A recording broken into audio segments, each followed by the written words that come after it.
I was never supposed to live with Josh. Not originally, anyway. The plan was to split the apartment with my best friend Nate after we both landed jobs in the city post-college. But 2 weeks before move-in, Nate bailed, got a last-minute offer in LA, and took off like the whole thing had been temporary from the start. I couldn't blame him. It was a killer job. But it left me scrambling. And that's how Josh entered the picture. Josh was Nate's old teammate from college baseball, someone I'd met maybe 3 times at parties. He was a couple years older, the kind of guy who didn't say much but always seemed to take up space just by being there. He had this solid, broad-shouldered look and this confident but not cocky vibe. Very straight, very into sports. Very not the kind of guy the first thought I'd ever end up splitting rent with. But rent's rent, and I needed someone fast, so we moved in. At first, things were distant in a polite way. He worked early mornings managing some warehouse logistics gig, while I freelanced from home doing UX design, so we rarely crossed paths. He'd grunt a morning while pouring protein powder into a shaker, and I'd nod from my laptop as I sipped coffee. It worked. We kept to our own corners. His room, mine. His friends, my few. He watched football on weekends, and I wore headphones to avoid listening to the commentary. Not because I hated it, because I didn't trust myself. Josh was hot in a way that felt dangerous, the kind of attractive that made you stare a second too long if you weren't careful. The kind of guy who walked around in mesh shorts after a shower, totally unaware, or maybe totally aware, of how much thigh he was showing. I don't know. It was easier to just not think about it. Until I couldn't not think about it anymore. It started with the socks. One Thursday night, I walked into the living room to grab a charger, and he was sitting on the couch in a hoodie and briefs, barefoot, watching YouTube on the TV. Not unusual. But his foot was up on the coffee table, and he had one of my socks on. One of the striped ones I definitely knew wasn't his. I pointed at his foot. "You stealing my socks now?" He didn't even look up. "Yours? Huh. My bad." I waited. "You gonna take it off?" He finally glanced over, expression unreadable. "They're kinda comfortable, actually." I narrowed my eyes. "You're weird," he smirked. "You're the one memorizing your sock drawer." That was the first time I noticed the change in his voice when he talked to me, like he was trying something out, like he was testing me. From there, it got weirder. The next week, I came home from a late coffee run and found him in the kitchen, shirtless, leaning against the counter, eating straight out of a peanut butter jar. He offered me the spoon with a half grin, like that was a normal thing to do. Then there was the time he walked into my room without knocking, supposedly looking for the broom, but he stayed standing there a beat too long, eyes drifting to my laptop, then the bed, then me, like he was trying to see something, or waiting for me to ask why he hadn't left yet. He started knocking on my door more, asking if I wanted to order food or come watch something so bad it's good. At first, I thought it was just boredom, but then I caught him watching me, not glancing, watching. He'd wait until I looked up from the TV or my phone, then shift his gaze away like nothing happened. But I saw it. He wasn't checking me out exactly. It wasn't that obvious. But it was intent. Like he was waiting for something to happen between us that neither of us had said out loud, and I had no idea what to do with that. Because Josh wasn't gay, or bi, or questioning. At least, not as far as I knew. But something was shifting, and it wasn't just me imagining it anymore. Then came the night that broke everything open. It was storming, one of those heavy New York summer storms where the sky just cracks open without warning. Power flickered once, then cut out completely. The whole building groaned. I lit a candle, grabbed a blanket, and headed to the living room where Josh was already staring out the window. "No power?" he asked, already knowing the answer. "Dead," I said. He turned, gave me a look, then patted the couch beside him. "Want to ride it out?" The candlelight cast weird shadows on his face, softened everything, made it all feel slower, quieter. He didn't say anything for a while. We just listened to the rain hammering the windows. Then he turned to me, eyes serious in a way that made my stomach tighten. "You ever hook up with a friend before?" he asked. I blinked. "What?" He shrugged. Like, Not dating. Just curiosity. I stared at him. Where is this coming from? He looked away, jaw tight. Nowhere. Josh. Silence. Then he turned back to me and said the last thing I ever expected to hear. I think about you, man. Like, too much. And just like that, the night was no longer about the storm outside. I didn't know what to say. For a second, all I could hear was the rain pounding against the windows, the occasional crack of thunder slicing through the silence. Josh wasn't looking at me anymore. He was staring straight ahead like he'd just admitted something out loud he hadn't even admitted to himself yet. You think about me, I repeated. He let out a breath. Yeah, not like all the time, just lately. It's weird, right? I swallowed. Do you want me to lie to you? He gave a dry laugh. Might be nice. We sat in silence again, the kind that wasn't heavy exactly, but thick, charged. I wasn't sure if I should joke, deflect, say something reassuring, but I didn't want to make this smaller than it was. Josh had never said anything like this before, not even close, and I didn't want to scare him back into whatever shell he'd crawled out of just now. Josh, I said finally, you don't have to figure it all out tonight, but if you're telling me this, it's okay. Whatever this is, it's okay. He glanced at me then, really looked, his mouth opened, then closed. Like he had a dozen things to say but couldn't pick one. I don't even know what I want, he said quietly. Maybe that's not the point, I said. Maybe you just want to be close to someone. He didn't answer, just leaned back on the couch, head against the cushion, eyes closed. I followed his lead, settling in beside him. We sat there like that for what felt like an hour. Not talking, just breathing. Then, like he was talking to himself, he muttered, I've never felt like this with any of the girls I've dated. It's always been easy, automatic. And this isn't? I asked. He shook his head. This scares the hell out of me. I nodded slowly. Yeah. Me too. His eyes opened at that. He turned his head toward me, our faces now inches apart. You too? You think I don't notice you watching me? I said, voice low. I've been trying not to read into it. But I see it. He sat up straighter, blinking. You think I'm watching you? Am I wrong? Josh looked at me like I'd caught him in something he wasn't even ready to admit. He scratched the back of his neck, a nervous tick I'd seen him do 100 times when he was lying, or flustered. No, he said. You're not wrong. I felt something shift between us then, like the floor had tilted slightly, and we were both trying to keep our balance. What happens now? He asked. I don't know, I said honestly. We go to sleep, wake up and pretend this was a weird dream? Josh chuckled, but it was half-hearted. You're really gonna pretend this didn't happen? I didn't say that. He looked down at his hands.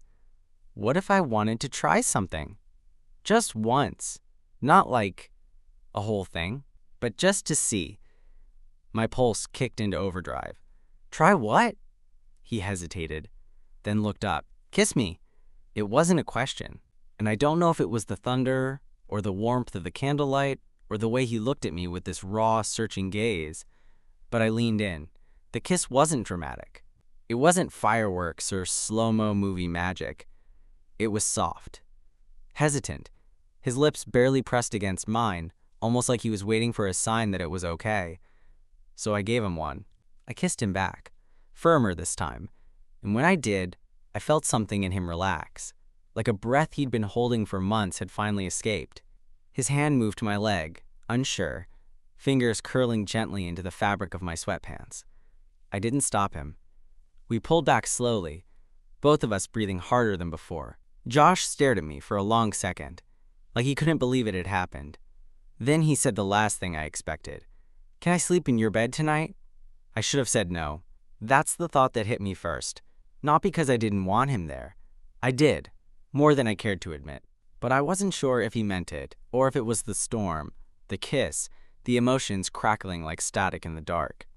Still, I nodded. Yeah, I said. You can.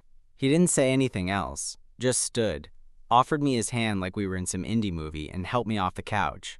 We didn't talk as we walked down the hallway. The apartment was dim, lit only by the flicker of candles in the kitchen and the blue-gray shadows of lightning bleeding through the windows. It felt like the world had quieted down just for us. In my room, I pulled back the covers, suddenly hyper-aware of how messy the sheets were. Josh hovered in the doorway, eyes scanning the space like he hadn't seen it before, like this wasn't the same room he passed 10 times a week. "You sure?" he asked, voice barely above a whisper. "I'm sure," I said. And that was the end of it. We climbed in fully clothed. No ceremony, no tension. Just two guys under one blanket, too close to pretend it didn't mean something. Josh lay on his back, one arm behind his head, staring up at the ceiling. I stayed on my side, facing the wall, trying not to let the electricity of his presence set me off. My body was tense in a way that had nothing to do with nerves and everything to do with restraint. Minutes passed. Maybe more. Then he spoke. "I'm not gay." I nodded, even though he couldn't see me. "I know. I'm not sure I'm even anything." I rolled onto my back. "That's allowed." He was quiet for a second. "It's just you. I don't get it. I look at you and it's different." I turned toward him. He looked over at the same moment. Our faces were inches apart again. I could have kissed him. Wanted to, but I didn't. Instead, I said, "It's okay to not have a label for it." Josh exhaled like that was all he'd needed to hear.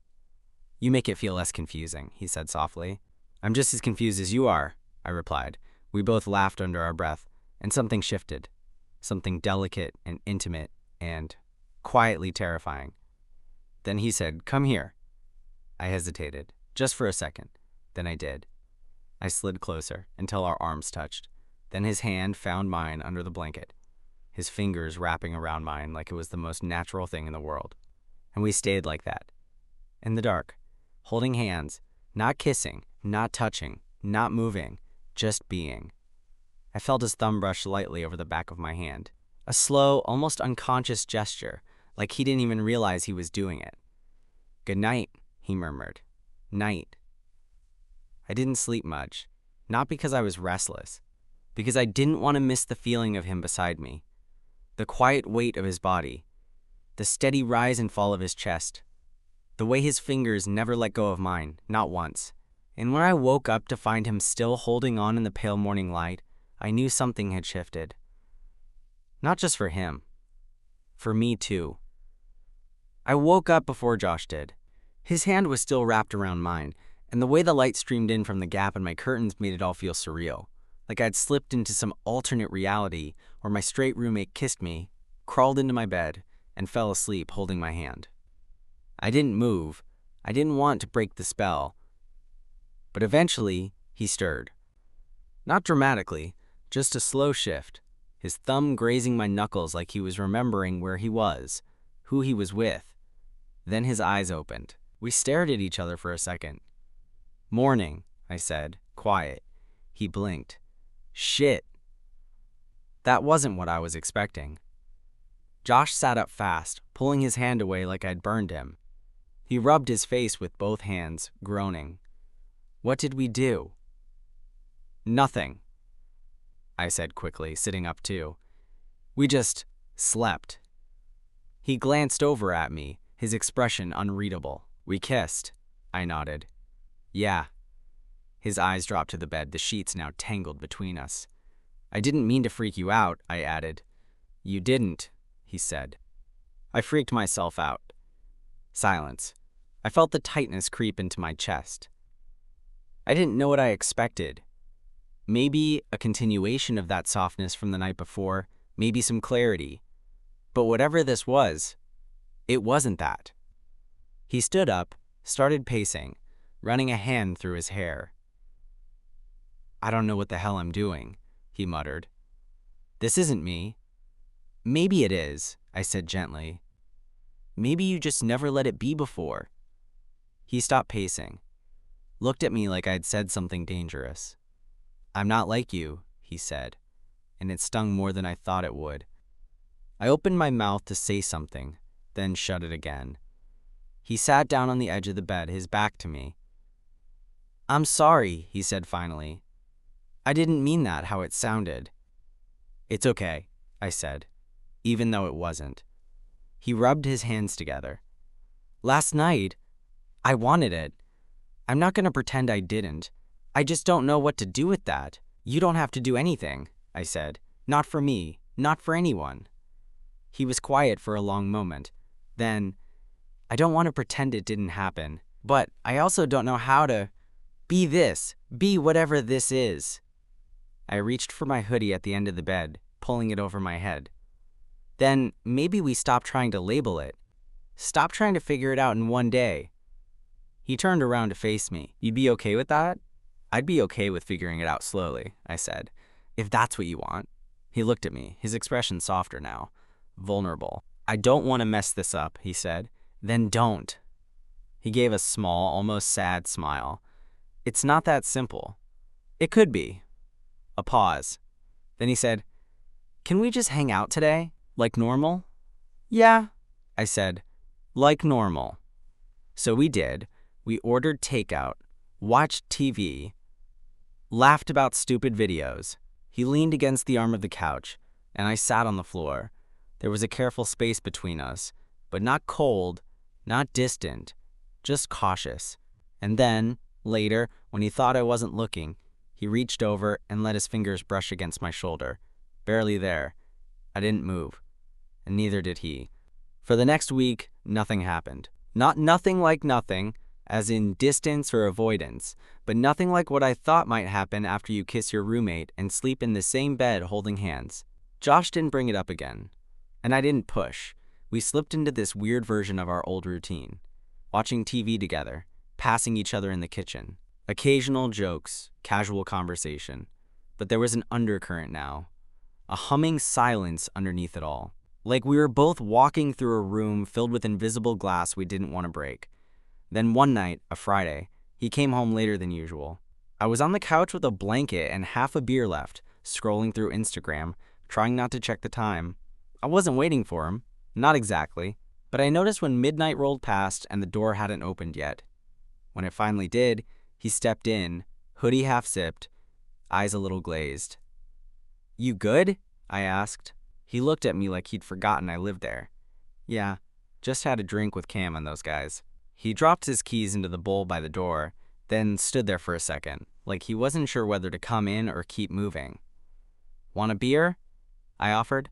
He nodded, kicked off his shoes, and sat down beside me, grabbing the bottle from my hand instead. "You could just get your own," I said. He smirked. "Easier this way." I watched him take a long sip, his throat moving. His knees brushed mine. He didn't move them. We sat in silence for a minute, the kind that felt full of unspoken things. Then he said, "I talked to Cam about you." My stomach clenched. "Okay."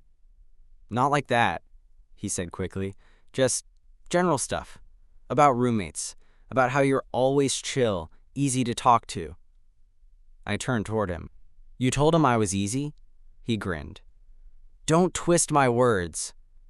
There was something behind his smile. Something quieter. He handed the bottle back to me and sat back, arms stretching along the back of the couch, just behind me.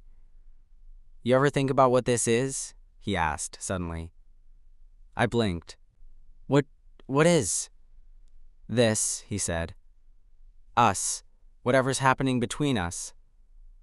I felt my pulse spike. "I think about it all the time," I said honestly. He looked over at me. Me too. His hand dropped lightly to my shoulder, then slid down to rest near my upper arm. Just a touch. Just enough to make me hyper-aware of everything. How close we were, how quiet the apartment was, how I could feel his breath more than hear it. "I don't think this is just about figuring myself out anymore," he said. "I think it's about you." I swallowed. "Okay.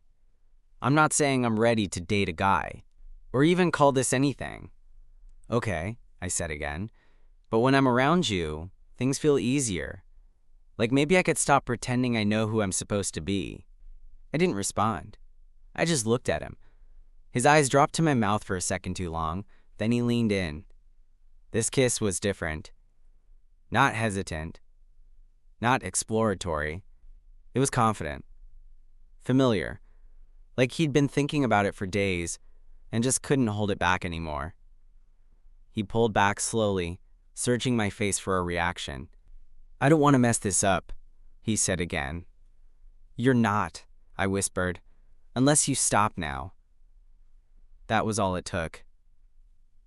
He kissed me again, deeper this time, and when his hand slid into my hair, I let myself stop thinking for once. Just let myself feel. We didn't go any further than kissing that night.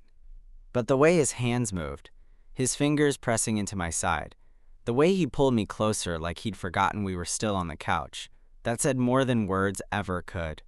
When we finally broke apart, he rested his forehead against mine. "What does this mean?" he asked.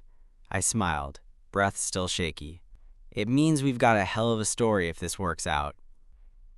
He laughed under his breath, then pulled me into him again, wrapping his arms around me like he'd been waiting to do that for years.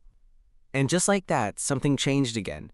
This wasn't a one-time thing. This wasn't a mistake. This was something real. The next morning was quiet, in that delicate way where everything felt new.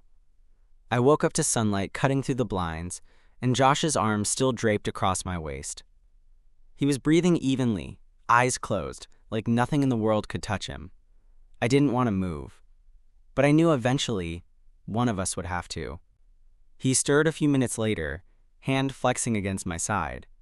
Then he blinked, slowly, like waking up next to me was something he had to adjust to in real time. "Hey," he said, voice rough with sleep. "Morning." He looked at me, then down at where our legs were tangled. He didn't pull away. Instead, he sighed and rested his head against my shoulder. "This feels weird," he muttered. "Weird, good, or weird bad?" "Weird, terrifying," he said. "But also kind of good." "I don't know." I smiled into the pillow. "That's fair." He shifted onto his back, staring at the ceiling. "I meant everything I said last night." "Me too." We laid there a while longer, no labels, no plans, just two guys in bed trying to figure out what the hell they were doing. Later that day, the shift became obvious. Josh kept brushing past me in the kitchen when he didn't need to, standing closer than usual, sitting next to me on the couch even when there was space. It wasn't overt, but it was new, intentional. He wasn't hiding anymore. We ordered food, watched another movie, and when I got up to grab drinks, I found him watching me. Not just casually, watching like he was studying something he hadn't fully seen before. "You good?" I asked. He nodded. "Just thinking." "About?" "You." That word, just one syllable, made the air feel thicker. "I keep waiting for it to feel wrong," he said, "but it doesn't." He stood, walked over, and took one of the bottles from my hand. Then, in the middle of the kitchen, he leaned in and kissed me. No hesitation. That kiss lasted longer than it needed to. When it ended, he smiled. "Still doesn't feel wrong." That night, we shared a bed again, only this time, there wasn't a storm outside, no darkness to hide behind, no uncertainty hanging between us. We didn't rush into anything physical, it was more about presence, comfort. Josh pressed his forehead to mine and whispered, "I don't want to be just roommates anymore." I nodded. "We're not." He smiled, and for the first time, I saw something soft in him. Not just attraction or curiosity, but care.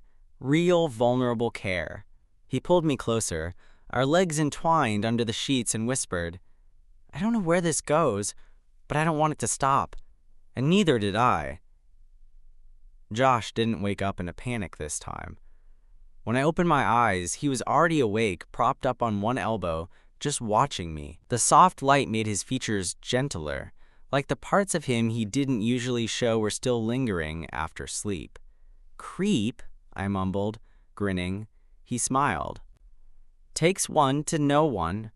I stretched, feeling the stiffness in my shoulders from how tightly we'd slept. But I didn't move away.